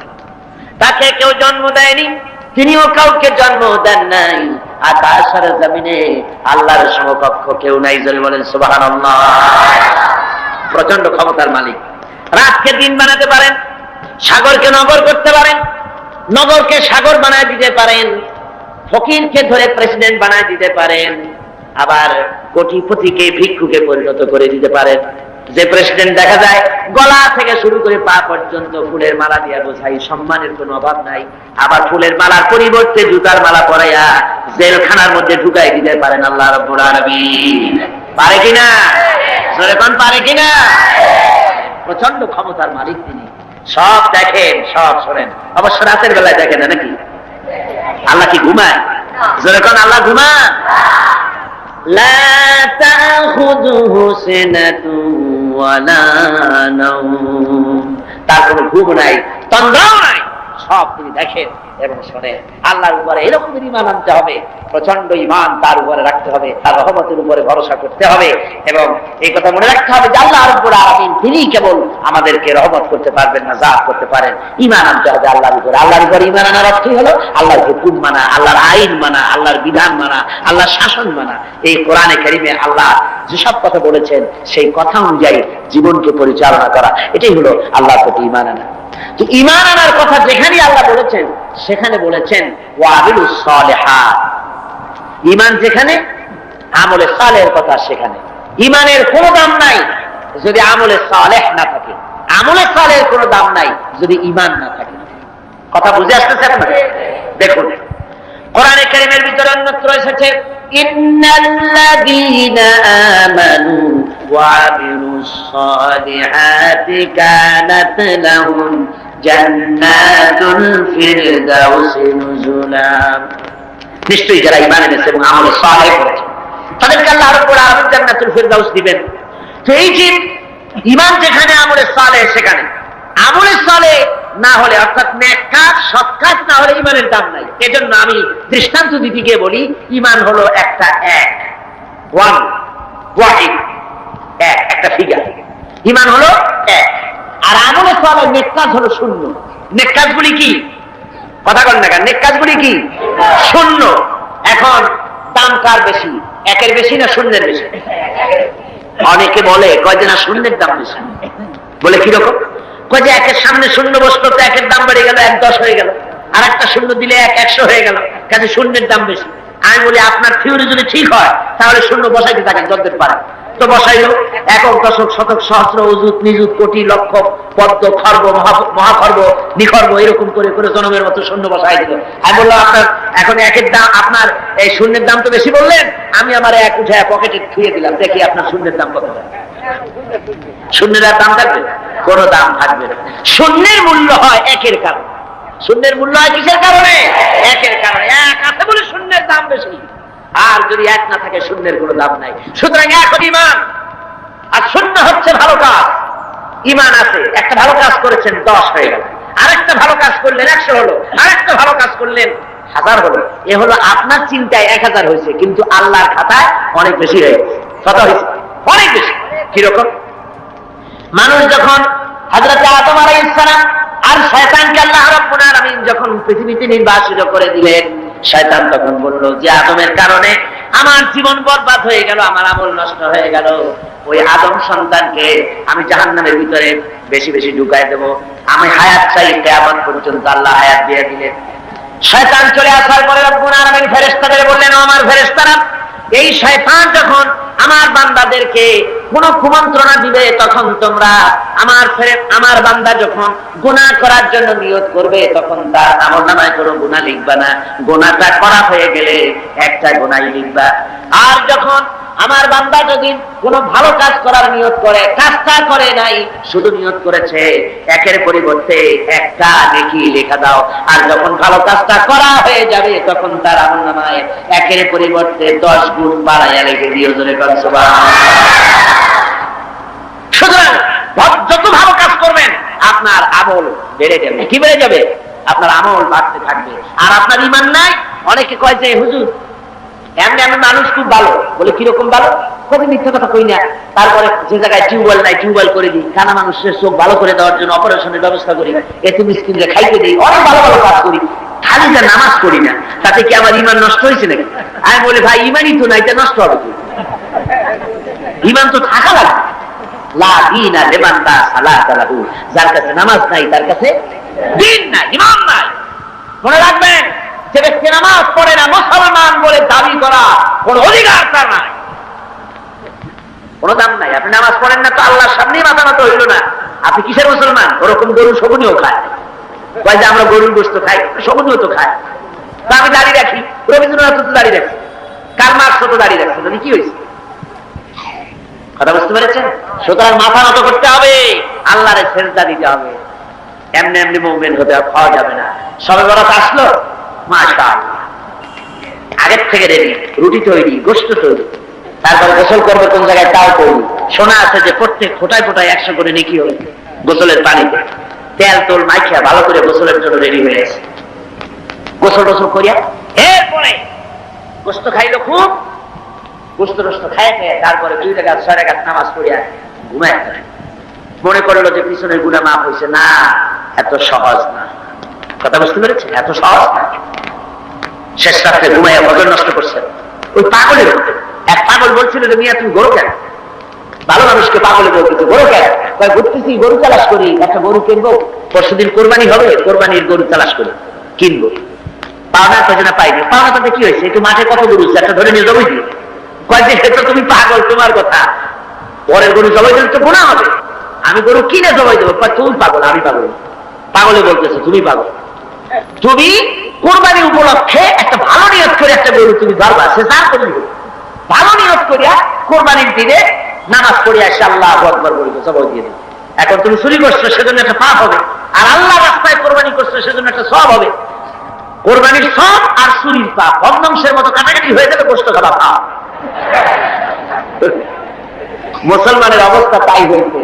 সারা বছর গুনাহ করে, ওজনে কম, খাদ্যে ভেজাল, চুরি ডাকাতি জুয়া মিথ্যে কথা সব বলে, সবে বরাতে সমানে ইবাদত করে মনে করে পিছনের গুনাহ মাফ হয়ে যাবে, আর রাতের বেলায় খাও গোশত আর রুটি খায় না ওজনের মতো। এটার নাম পাগলামি। আচ্ছা, আপনারা শিক্ষিত লোক যারা, তারা তো বোঝেন, আপনারা সবই শিক্ষিত, ভালো মানুষ, আপনারা নিশ্চয়ই বোঝেন বোনাস। ঈদে বিভিন্ন মিল কলকারখানা বোনাস দেয়। বোনাসটা বোঝেন তো? একটু কথা না কইলে আমি বুঝি কেমন বোনাস বোঝেন। ধরুন আদমজি জুট মিল কর্তৃপক্ষ, তারা ঘোষণা করেছে ঈদের একদিন আগে 28শে রমজান অথবা 29শে রমজান আমরা ঈদ বোনাস দেব। এখন ঈদ বোনাসের কথা শুনে ঢাকার থেকে গাড়ি গাড়ি ভর্তি লোক যাইয়া যদি গেটে দাঁড়ায় আমাদের ঈদ বোনাস দেব, ঈদ বোনাস দেবে ওদের কথা। বোনাস কাদের জন্য? যারা মিলে এমপ্লয়, যারা কর্মচারী, ওদের জন্য বোনাস। বাইরের লোকেরা বোনাস বোনাস করে যদি বেশি চিল্লায়, তাহলে বোনাস পিঠের উপরে দেবে না, পিঠের উপরে বোনাস দিয়ে দেবে। লাইলাতুল কদর, লাইলাতুল বারাত, লাইলাতুল মিরাজ, এগুলি হলো আল্লাহর পক্ষ থেকে মুমিনদের জন্য বোনাস। এই বোনাস কাদের জন্য? যারা নামাজি, যারা দিনদার, যারা চরিত্রবান, যারা ইমানদার, ওদের জন্য বোনাস। সারা বছর নামাজ নাই, শবে বরাত শেষ হয়ে গেলে নামাজ নাই।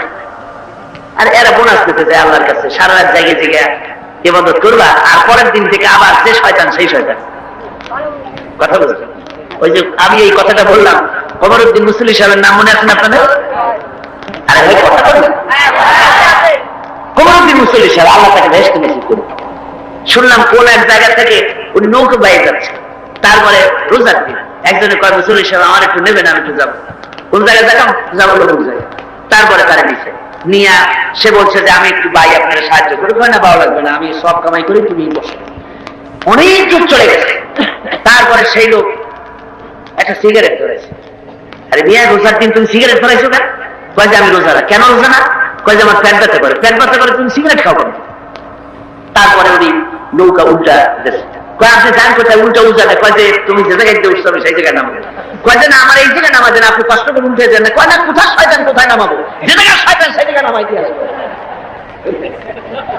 কমরউদ্দিন মুসলি সাহেব জিতাই আর শুনছেন না আমার ভাইরা, এই রকমের নামাজ নেই, রোজা নাই। অনেক আছে রোজার মাস আসলে গ্যাস্ট্রিকের ব্যারাম হয়, রোজা রাখে না। কি হয়েছে? কয় যে গ্যাস্ট্রিক। আল্লাহ জনমের মতো গ্যাস্ট্রিক বানাই দিতে পারেন কিনা? আবার তা হুঁশিয়ার হয়ে যাবে। এই রমজান বরকতের মাস, রহমতের মাস, পবিত্র মাস। সুবহানাল্লাহ বলেন। আল্লাহ যেন সকলকে রোজা রাখার তৌফিক দেন, জোরে বলেন আমিন। রোজা আসছে মানুষের চরিত্র ভালো বানাবার জন্য। হায় রে কপা, এই রোজা আসলে মুসলমানদের মেজাজ যায় খারাপ। হিন্দুরা বিকাল বেলায় মাছের বাজারে যায় না, মুসলমানদের রোজা মেজাজ খারাপ। বেলা 12টার সময় চোট লাভ, 2টার সময় গালাগালি, তারে বলা লাগে ভাই, তারে কয় সারা। লোকেরা কয় দুনিয়াতে চেষ্টা, কয় যে রোজায় ধরছে। অফিসে গেছে, কাজ করতে পারে না, ঘুমায়। কয় লোক ঘুমায় কেন? কয় যে রোজায় ধরছে। যে রোজা তার চরিত্র ভালো বানাবে, সেই রোজা দিয়ে তার চরিত্র নষ্ট হচ্ছে, তার ঈমান নষ্ট হয়ে যাচ্ছে। তার কারণ কি? কারণ হলো ঘুম আসে, মেজাজ খারাপ হয়। মেজাজ খারাপ হয় কেন? পেটে অশান্তি হলে মেজাজ খারাপ হয়ে যায়। আল্লাহ বলছে যে সারাদিন একটু না খেয়ে থাকো। আপনি যদি না খেয়ে থাকেন তাহলে আল্লাহর গোলায় অনেক খাদ্য জমা হবে নাকি? না, সেজন্য রোজা না। রোজার অনেক ফায়দার মধ্যে এটাও, গরিব মানুষ যে না খায় থাকে সারাদিন, তুমি যেন বোঝো, এটাও একটা। কিন্তু আমরা সারাদিন না খাইয়া ওই ইফতারের সময় সুদে আসলে সব উসুল করি। পেঁয়াজি, বেগুনি, ছোলা, মুড়ি, বুট, জনমের মতো খাইয়া মাগরিবের আগে শেষ হয় না। কয় ও মাগরিবটা পড়ে আসি, তারপরে খায়। এমন খাওয়া খায়, খাইয়া তারপরে ডাক্তারের কাছে গেছে। কয় যে ডাক্তার সাহেব আমি তো আর শ্বাস করতে পারিনি। কেন? কয় যে খাইছি বেশি, সবে বরাত তো খুব বেশি খেয়ে ফেলাইছি। কয় 2টা ট্যাবলেট খাও আর 1 গ্লাস পানি। খাওয়া খায়, পেটে উপুর মারা যায়, এমন খাওয়া খায়। এরপর তো ঘুম আসবে, এরপর তো মেজাজ খারাপ হবে। আর আমার সার ঔষধ সমানে বিক্রি হয়। আমার বন্ধুগণ, এই যে অবস্থা, এই অবস্থার জন্য আমরা আমাদের ভাই হতে হবে। এই পবিত্র রজনী আল্লাহ পাক বোনাস স্বরূপ দিয়েছেন দিনদার, ইমানদার, পরেজগার তাদের জন্য, যারা জীবনকে তৈরি করবে ওদের জন্য এই রাত দিয়েছেন।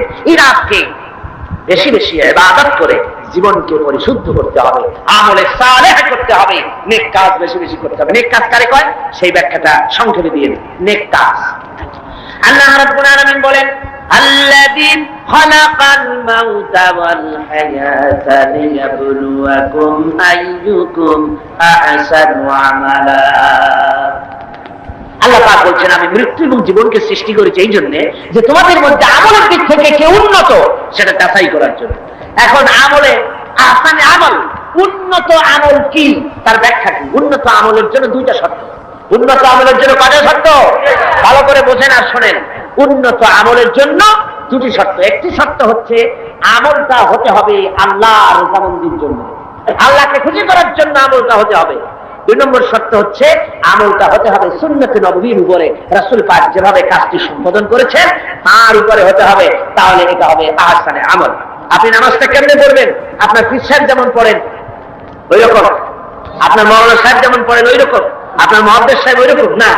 আমার নামাজ পড়তে হবে, রাসূল পাক সাল্লাল্লাহু আলাইহি ওয়াসাল্লাম বলেছেন সাল্লু কামা রাআইতুমুনি উসাল্লি, নামাজ পড়ো সেইভাবে যেভাবে আমাকে পড়তে দেখো। সুবহানাল্লাহ। রাসূল হচ্ছেন মডেল, সব ব্যাপারে আদর্শ। জনাবে মুহাম্মদ রাসূলুল্লাহ সাল্লাল্লাহু আলাইহি ওয়াসাল্লাম তার অনুকরণ অনুসরণ জীবনের সব ক্ষেত্রে করতে হবে, তাহলেই প্রত্যেকটি কাজ আহসানে আমল হবে, উন্নত মানের কাজ হবে যদি সত্যিকারের আমরা সে আমলটাকে আল্লাহকে খুশি করার জন্য করি। তাহলে বুঝতে হবে প্রথম কাজ ঈমান, 2 নম্বরে নেক কাজ। 2 নম্বরে কি? নেক কাজ। যদি ঈমান না থাকে আর অনেক ভালো ভালো কাজ আপনি করেছেন তাহলে হবে 0 + 0 + 0 সমান সমান কত হবে? 0ই। এই জন্য কাজটি আল্লাহকে খুশি করার জন্য হতে হবে, নেক কাজ দিয়ে জীবনকে ভরে ফেলে দিতে হবে, জীবনকে ভরে ফেলে দিতে হবে। 3 নম্বরে যে কথাটি জীবন সফল হওয়ার জন্য তা হচ্ছে ইল্লাল্লাযীনা আমানু ওয়া আমিলুস সালিহাতি ওয়া তাওয়াসাউ বিল হাক্কি ওয়া তাওয়াসাউ বিস সাবর। ঈমান, আমলে সালেহ, আর 3 নম্বরের কাজ হলো হকের দাওয়াত দেওয়া। 3 নম্বরের কাজ কি বলুন? 3 নম্বরের কাজ কি? হকের দাওয়াত। হক কি? ইসলাম। হক কি? জোরে বলুন, হক কি? ইসলামের দাওয়াত দিতে হবে। ইসলামের দাওয়াত দিতে হবে, ঘরে ঘরে পৌঁছে দিতে হবে ইসলামের দাওয়াত। মানুষকে বুঝাতে হবে ইসলাম ছাড়া উপায় নেই। ইসলাম হচ্ছে একটা কমপ্লিট কোড অফ লাইফ, মুকাম্মাল নিজামে হায়াত, একটি পরিপূর্ণ জীবন ব্যবস্থা যার মধ্যে আছে অর্থনীতি, সমাজনীতি, রাজনীতি, সব আছে। কোরআন শরীফে আছে না অর্থনীতি, রাজনীতি আছে না? আমাদের দেশে কথা উঠেছে যে ধর্মনিরপেক্ষতা অবলম্বন করতে হবে, ধর্ম আর রাজনীতি আলাদা। এ ধরনের কথা শহরে বন্দরে হয়, মানুরি পাড়ার মতো এই প্রত্যন্ত অঞ্চলে সব জায়গায় এসব কথা বোধহয় বলা হয় না। বলা হয় ধর্ম আর রাজনীতি আলাদা বলে। আমার ভাইরা মনে রাখবেন, ধর্ম নিরপেক্ষ মতবাদ এটি একটি কুফরি মতবাদ। যারা বলে এটি কি মতবাদ? দুনিয়ার সব আলিম, সব মুহাদ্দিস, সমস্ত মুফাসসির একমত, ধর্ম নিরপেক্ষ মতবাদ হচ্ছে কুফরি মতবাদ। যেহেতু আল্লাহর কথার সাথে সম্পূর্ণ কন্ট্রাডিক্টরি কথা, সাংঘর্ষিক। আল্লাহ বলছেন ইয়া আইয়ুহাল্লাযীনা আমানু আতিউল্লাহা ওয়া আতিউর রাসূল ওয়া উলিল আমরি মিনকুম। ও বিশ্বাসীরা, তোমরা যারা আমার উপর ঈমান এনেছো, আল্লাহর পরে আল্লাহর আনুগত্য করো, রাসূলের আনুগত্য করো। কোন ক্ষেত্রে আনুগত্য করো? সকল ক্ষেত্রে। কিন্তু ধর্ম নিরপেক্ষবাদী যারা, তারা বলে যে ধর্ম ব্যক্তিগত ব্যাপার, ধর্ম ব্যক্তিগত ব্যাপার, জীবনের সব ক্ষেত্রে ধর্ম পালন করা যাবে না, এই কথাই তারা বলে। অর্থনীতিতে, সমাজনীতিতে, রাজনীতিতে ধর্ম পালন করা যাবে না, ধর্ম ব্যক্তিগত ব্যাপার। তাহলে কোরআনের আয়াতের সাথে সাংঘর্ষিক হলো না? যারা বলে সাংঘর্ষিক হলো না? এই জন্য ধর্ম নিরপেক্ষ মতবাদ হচ্ছে একটি কুফরি মতবাদ। যারা বলে ধর্ম নিরপেক্ষ মতবাদ দিয়ে সংখ্যালঘুদেরকে নিরাপত্তা বিধান করার জন্যই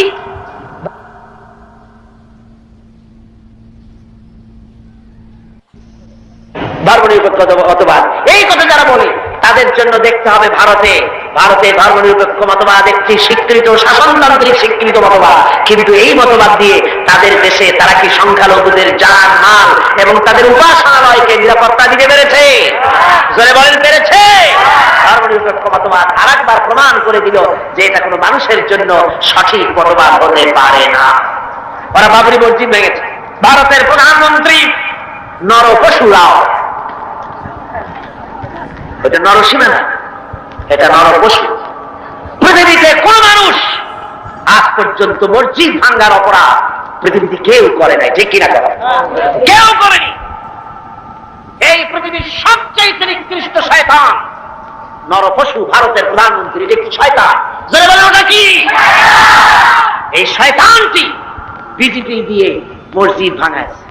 বাবরি মসজিদের উপরে যখন শাবল এবং কোদাল চলতেছিল, CNN কেবল নিউজ নেটওয়ার্কের মাধ্যমে যখন আমরা এই দৃশ্য দেখেছি, আমার তো মনে হচ্ছিল যে এই শাবলগুলি মসজিদের উপরে পড়ছে না, বরং পৃথিবীর 825 কোটি মুসলমানের কলিজার উপরে পড়তেছে। মুসলমানদের কলিজা ভেঙে চুরে ওরা টুকরা টুকরা করে দিচ্ছে। মসজিদ ভাঙা হয়, এরপর সে মুসলমানের কলিজায় আগুন জ্বলে না, ওইটা কি মুসলমান? ওইটা কি মুসলমান? মুসলমান। ভারতের মুসলমানেরা তারা রাস্তায় নেমেছে, নিরস্ত্র প্রতিবাদ করতে রাস্তায় নেমেছে। নরপশু পুলিশেরা এই মুসলমানদেরকে গুলি করে পাখির মতো শিকার করেছে। যখন মসজিদ ভাঙা হয়, পুলিশেরা রাইফেল নিয়ে নীরব দর্শকের ভূমিকা পালন করলে একটা ফাঁকা গুলিও করে না, অথচ মুসলমান গুলি মেরেছে। একটা দুইটা না, হাজার হাজার মুসলমান মেরেছে। এ পর্যন্ত শত শত মসজিদ ভেঙে তারা টুকরা টুকরা করে ফেলেছে। ভারতের একটা বড় রকমের এজেন্ট, বড় রকমের দালাল ভারতের একটি দল আমাদের দেশে কাজ করে, আছে না? আছে কিনা কম? ভারতের এই গোলামেরা বাংলাদেশ পার্লামেন্টে যখন ভারতের এই কাজের প্রতিবাদ আর নিন্দা জানাচ্ছিল, সেই গোলাম দলটি যদি 5 ভাগ বলেছে মসজিদ ভাঙার কথা, 95 ভাগ বলেছে ভারতের স্বার্থের কথা। জোরে করে নাউজুবিল্লাহ। ওরা মসজিদ ভেঙেছে, টুকরা টুকরা করে দিয়েছে। আমরা মসজিদ ভাঙার প্রতিশোধ নিতে গিয়ে বাংলাদেশে কোনো মন্দির ভাঙতে পারি না, ঠিক কিনা? জোরে বলেন ঠিক কিনা? মন্দির ভাঙা যাবে না। যদি কেউ মন্দির ভেঙে থাকে কোথাও, নিশ্চয়ই সব অপরাধ করেছে। আমরা ইসলামের প্রতিশোধের নীতিতে বিশ্বাসী নয়। অপরাধ করেছে ভারতীয় হিন্দুরা, সেজন্য বাংলাদেশের হিন্দুরা দায়ী নয়। ভারতের বাবরি মসজিদ ভাঙার ব্যাপারে বাংলাদেশে বসবাসরত নাগরিক হিন্দুরা কিছুতেই দায়ী নয়, ঠিক কিনা? একথা মনে রাখতে হবে। তবে ভারতকে এর মাসুল দিতে হবে, এর মাসুল দিতে হবে, কোন সন্দেহ নাই। ভারত তাকে মনে রাখতে হবে, ভারত রাশিয়ার চাইতে শক্তিশালী নয়। রাশিয়ার মতো প্রচন্ড শক্তিশালী দেশ, পারমাণবিক অস্ত্রের গুদাম যার কাছে, রাসায়নিক অস্ত্রের গুদাম যার কাছে, সেই রাশিয়া আফগানকে ভাঙতে এসে রাশিয়া নিজেই ভাঙে চুরা টুকরা টুকরা হয়ে গেছে, যায় নাই? আজকে পবিত্র লাইলাতুল বারাত, আপনারা বিশ্বাস করুন, নরপশুরাও ভারতের বাবরি মসজিদকে যেভাবে ভেঙেছে, মসজিদের ইটগুলো যেভাবে টুকরা টুকরা করেছে, গোটা ভারত ইতিহাসে থেকে, মানচিত্র থেকে, পৃথিবীর মানচিত্র থেকে টুকরা টুকরা হয়ে বুঝে যাবে ইনশাআল্লাহ।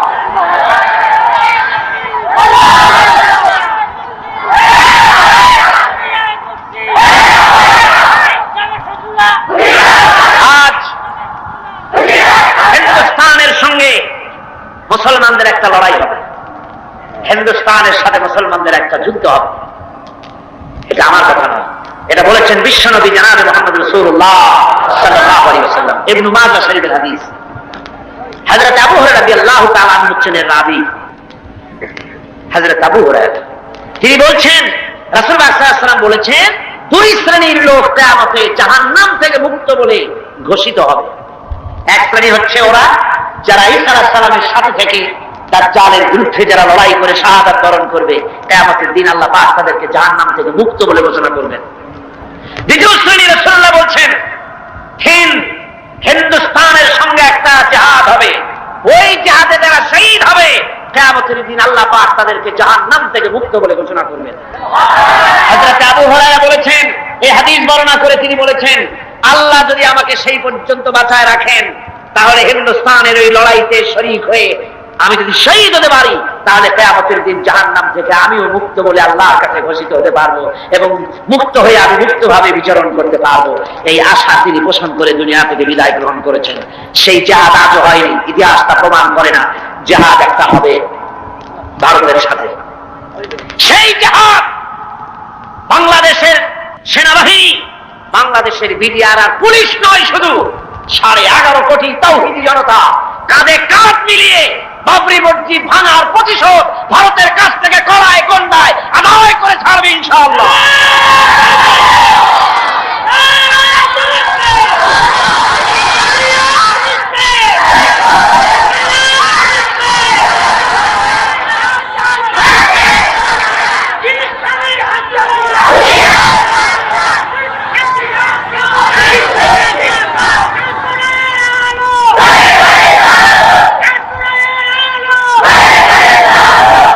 কথা মনে রাখতে হবে, আল্লাহ পাক মুমিনদের সাথে থাকেন। কোরআনে কারীমে রব্বুল আলামিন বলেছেন, ওয়ালা তাহিনু ওয়ালা তাহসানু ওয়া আনতুমুল আ'লাউনা ইন কুনতুম মুমিনিন। কোনো ভয় নাই, কোনো চিন্তা নাই, তোমরা যদি মুমিন হও, আমি আল্লাহ রব্বুল আলামিন তোমাদেরকে জয়ী করব। জোরে কোন সুবহানাল্লাহ। তোমরা বিজয়ী হবে তোমরা যদি মুমিন হও। সুতরাং হকের দাওয়াত নিয়ে অগ্রসর হতে হবে। ইসলামের বিজয় আসতেছে সামনে, ইসলামের চরম চূড়ান্ত বিজয় আসবে। আজকে মানবীপাড়ার যত তরুণ যুবক কলেজ ইউনিভার্সিটির ছাত্র যারা এই মাহফিলে তোমরা এসেছো, যুবকদের বলবো তোমরাই ইসলামের মূল মেরুদণ্ড। তোমাদেরকে রাসূলুল্লাহ ভালোবেসেছেন, ইসলাম তোমাদেরকে কদর করেছে, তোমাদেরকে আসতে হবে মূল পথে। ওইসব আজেবাজে আন্দোলন ছেড়ে দিতে হবে, মানুষের তৈরি করা মতবা এসব আন্দোলন ছেড়ে দিতে হবে। তোমরা চিন্তা করে দেখো না, তোমাদের নেতারা তোমাদের কাছে কি চায়, তোমাদের নেতারা তোমাদেরকে কি বলে? তোমাদের নেতারা তোমাদের কাছ থেকে শুধু শক্তি চায়, তোমাদের রক্ত চায়, তোমাদেরকে চরিত্রবান বানাবার জন্য তারা কোনো চেষ্টা করে না। তোমাদের নেতারা কখনো বলে না ছেলেরা নামাজ পড়ো 5 ওয়াক্ত মতো, মা বাপের খেদমত করো, এইসব কথা বলে না। এই রোজার মাস আসতেছে, রোজার একটু ওস্তাদের সম্মান করবে, এরকম বলে। কিসের ওস্তাদের সম্মান করবে? কলেজের প্রিন্সিপাল পিটাইয়া ডাক্তার সব ভাগে বেলায়। ঢাকা বিশ্ববিদ্যালয়ের প্রাক্তন ভাইস চ্যান্সেলর মনিরুজ্জামান মিয়া সাংবাদিক সাক্ষাৎকারে বলতেছিলেন দুঃখ করে, আমি বিশ্ববিদ্যালয়ের এমন এক জন্তু, আমার দাঁতও নাই নখরও নাই, খালি বসে বসে মার খাই। আমরা বলেছি মার তো খাবিনি, মেহমান দাওয়াত দিয়ে নিজের পোষা গুন্ডা দিয়ে মারি খাওয়ায়, মার আপনি খাবেন না, খাবে কিনা? এটা খাওয়া খুবই স্বাভাবিক কথা। আদব শিক্ষা সেখানে দেওয়া হয় না। তোমাদের নেতারা তোমাদেরকে আদব শিক্ষা দেয় না, তোমাদের হাতে টাকা দেয় মদ, জুয়া, জেনা, ব্যভিচার ইত্যাদির জন্য, তোমাদেরকে অস্ত্র দেয় অন্যের সভাপণ্ড করার জন্য, অন্যের দল ভাঙার জন্য, এইসব করে। তোমাদেরকে চরিত্রবান বানাবার জন্য তাদের কোনো প্রোগ্রাম নাই। কথা ঠিক কিনা? কথা ঠিক কিনা? এই জন্য যুবকদেরকে, তরুণদেরকে ফিরে আসতে হবে ইসলামের সুচিতল ছায়াতলে। এখানেই শান্তি, এখানেই মুক্তি, এখানেই নাজাত। চলে আসো এই ইসলামের দিকে, এই দাওয়াত নিয়ে ছড়িয়ে পড়ো। আজকে বসনিয়ার উপর অত্যাচার হতেছে, বসনিয়ার মুসলমানরা মার খেতেছে, আলজেরিয়ায় মার খেতেছে, প্যালেস্টাইনে মার খেতেছে। প্যালেস্টাইনের নো ম্যানস ল্যান্ডে, ইসরায়েল আর লুবনান এর মাঝখানে নো ম্যানস ল্যান্ডে প্রায় 500-এর মতো ফিলিস্তিনি মুসলমানেরা কষ্ট পাচ্ছে। মুসলমানেরা বিপদে পড়লে জাতিসংঘ দেখে না, আমেরিকাও দেখে না, ব্রিটিশও দেখে না, কেউ দেখে না। মুসলমান বিপদে পড়েছে, একটা কুত্তা বিড়ালের জীবনের যে দাম আছে, মুসলমানদের দাম ওদের কাছে নাই। এইভাবে প্রতিকরণ তারা করতেছে। আজ ভারতে মুসলমান নির্যাতিত, কাশ্মীরে নির্যাতিত, বার্মায় নির্যাতিত, সব জায়গায় মুসলমানদের উপর নির্যাতন চলছে। এই নির্যাতনের পরই ইসলাম প্রতিষ্ঠিত হবে ইনশাআল্লাহ। কোনটা প্রতিষ্ঠিত হবে? ইসলাম প্রতিষ্ঠিত হবে। সেজন্য এই দাওয়াত নিয়ে ঘরে ঘরে পৌঁছে যেতে হবে, ইসলামী আন্দোলনের শরীক হতে হবে। কিন্তু ইসলামী আন্দোলনের শরীক হওয়ার ব্যাপারে অনেকে আবার কয় যে হুজুর কোন ইসলামে যাবো? করে ইসলামের এত দল, কোনটায় যাবো? সেই জন্য কোনটায় যাই না। আল্লাহ রাব্বুল আলামিন বলেন, কুল কুনু হিজারাতান আও হাদিদা। নবী শুনিয়ে দেন, তোমরা যদি মরে গিয়া মাটির সাথে মিশে গিয়া যদি পাথরও হয়ে যাও, আর যদি তোমরা লোহাও হয়ে যাও, তারপরেও আল্লাহ রাব্বুল আলামিন তোমাদেরকে জিন্দা করবেন, আবার তোমাদের উঠাবেন। ওরা বলে যে আচ্ছা বুঝলাম, কে উঠাবে আমাদের? কেমনে উঠাবে? আল্লাহ পাক বলেন, ফাসায়াকুলুনা মান ইউরিদুনা। ওরা বলে আমাদেরকে কে উঠাবে, আমাদেরকে কে জিন্দা করবে? আল্লাহ পাক জবাবে বলেন, কুলিল্লাযী ফাতারাকুম আউওয়ালা মাররা। যিনি তোমাদেরকে প্রথম সৃষ্টি করেছেন তিনি আবার তোমাদেরকে জিন্দা করবেন। আল্লাহ পাক সুন্দর করে বোঝাচ্ছেন। এই সব কথা শোনার পরে فَسَيُنْغِضُونَ إِلَيْكَ رُؤُوسَهُمْ وَيَقُولُونَ مَتَى هُوَ।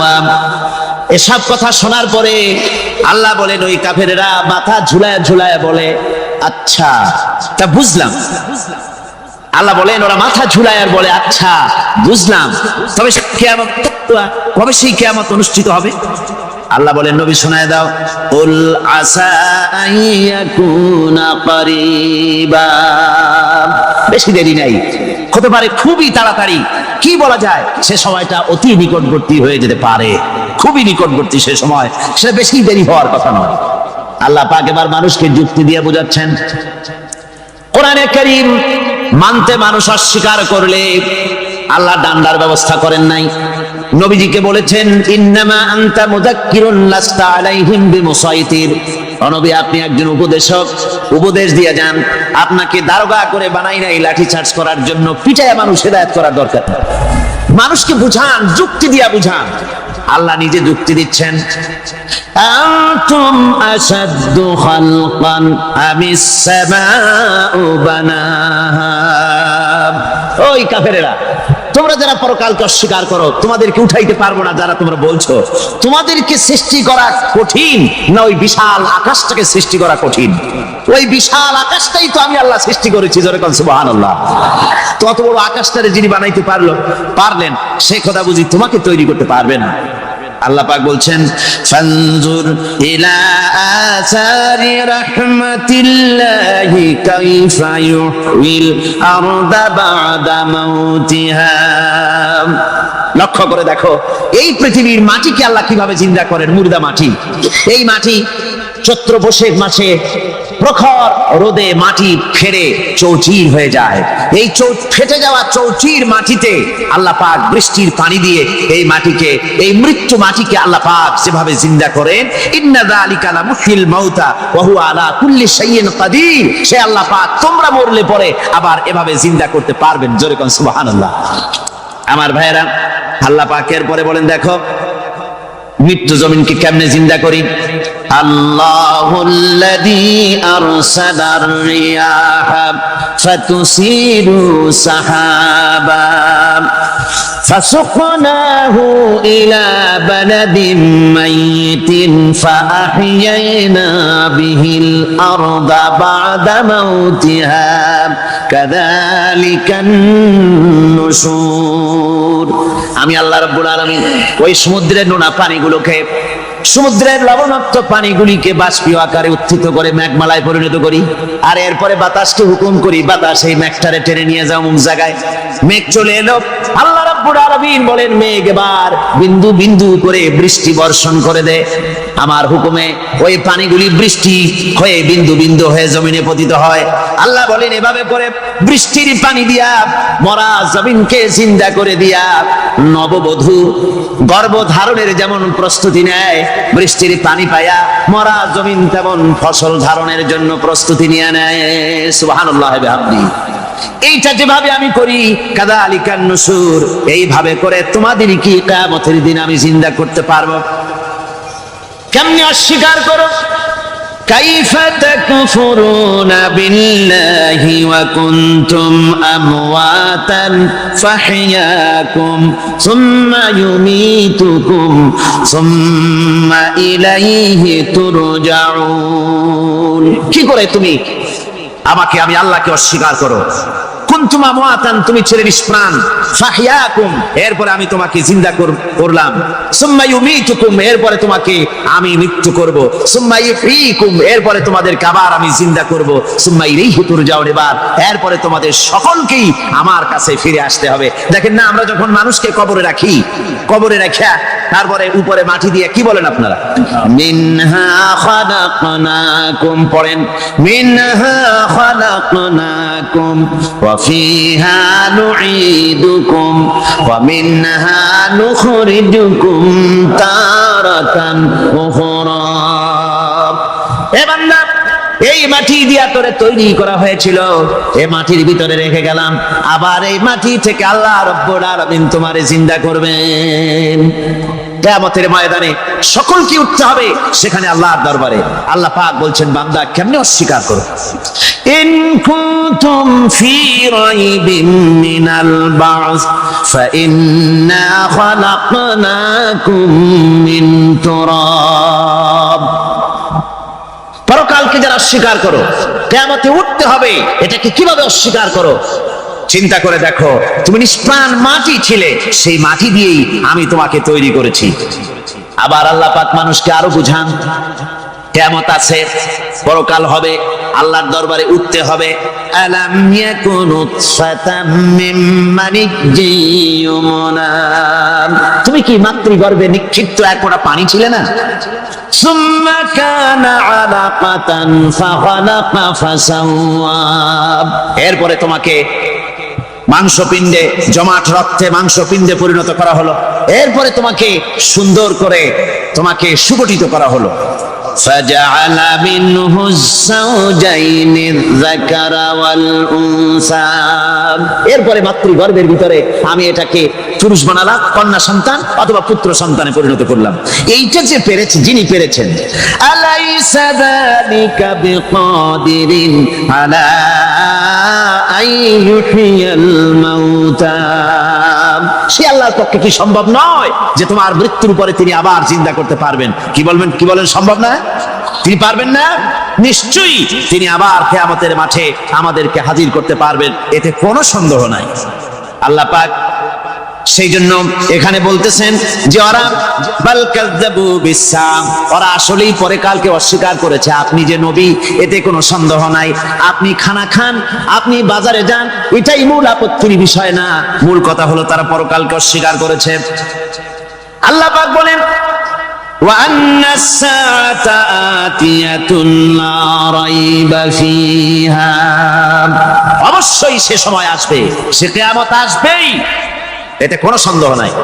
ওয়া আন্নাল্লাহা ইয়াবআসু মান ফিল কুবুর, আর আল্লাহ পাক তিনি কবরের মধ্যে অন্তর্হিত যা কিছু আছে সবাইকে কিয়ামতের দিন আল্লাহ পাক ময়দানে উঠাবেন। কিয়ামতে আল্লাহর দরবারে সকলকে হাজির হতে হবে। আমার বন্ধুগণ, আল্লাহ পাক বলেন ওয়া লাকাদ খালাকনাল ইনসানা মিন সুলালাতিন মিন তিন, লক্ষ্য করো, তুমি ছিলে মাটির নির্যাস থেকে তোমাকে তৈরি করা হয়েছে। শুধু মাটির নির্যাস থেকে তোমাকে কোনো মডেল ছাড়া, কোনো ধরনের আদর্শ ছাড়া, কোনো ধরনের নমুনা ছাড়া তোমাকে সৃষ্টি করা হলো।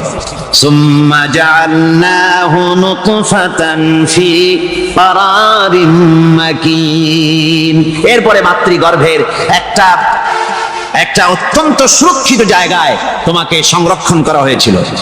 সুম্মা খালাকনান নুতফাতা আলাকাতান ফাখালাকনাল আলাকাতা মুদগা, রক্তপিণ্ডকে, নাপাক পানিকে জমাট রক্ত করেছি, জমাট রক্তকে আমি আবার গোশত পিণ্ডে পরিণত করেছি।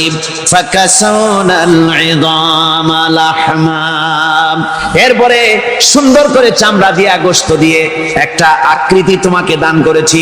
সুম্মা আনশানাহু খালকান আখারা ফাতাবারাকাল্লাহু আহসানুল খালিকিন, এরপরে সুন্দর একটা বিশেষ একটা আকৃতি দিয়ে তোমাকে আমি সুন্দর করে সুগঠিত করে তোমাকে তৈরি করেছি। সুম্মা ইন্নাকুম বা'দা যালিকা লামাইতুন, এরপরে আমি আল্লাহ রাব্বুল আলামিন তোমাকে মৃত্যু দেব, অবশ্যই তোমাকে মৃত্যুবরণ করতে হবে। সুম্মা ইন্নাকুম ইয়াউমাল কিয়ামাতি তুবআসুন, এরপরে কিয়ামতের দিন আসবে, ওই বিশেষ মুহূর্ত আসবে, সেই নির্দিষ্ট সময় আসবে, ওই কিয়ামতের মাঠে আল্লাহর দরবারে তোমাদের সকলকে উঠতে হবে, কোনো সন্দেহ তাতে নাই। আল্লাহ পাক বলছেন وَأَعْتَدْنَا لِمَنْ كَذَّبَ بِالسَّاعَةِ سَعِيرًا, আমার এই পরকালকে, এই আখিরাতকে, কিয়ামতের দিনকে যারা অস্বীকার করবে, যারা মিথ্যা মনে করবে, আমি তাদেরকে জ্বলন্ত আগুনের শাস্তি তাদের জন্য রেখেছি। জোরে বলেন নাউজুবিল্লাহ। সেই কিয়ামত যে দিনটা আল্লাহ পাক মানুষের জন্য রেখেছেন, সেই কিয়ামতের অবস্থা বড়ই মারাত্মক। মানুষেরা তা জানে না। মানুষ যদি তা বুঝতে পারতো, জানতে পারতো, তাহলে মানুষেরা গুনাহের কাজ করতে পারতো না। আপনারা কি চিন্তা করেন, ওই যে কাফেরগুলি মক্কার জীবনে, রাসূল পাক সাল্লাল্লাহু আলাইহি ওয়াসাল্লামের মক্কি জিন্দেগিতে যে সমস্ত মানুষগুলি চুরি করতো, ডাকাতি করতো, জিনা করতো, বদমাশি করতো, মানুষ হত্যা করতো, এই লোকগুলি ফিরে আসতো কিসের কারণে? তাদেরকে এই আখিরাতের কথা বলা হয়েছে, এই পরকালের কথা বলা হয়েছে।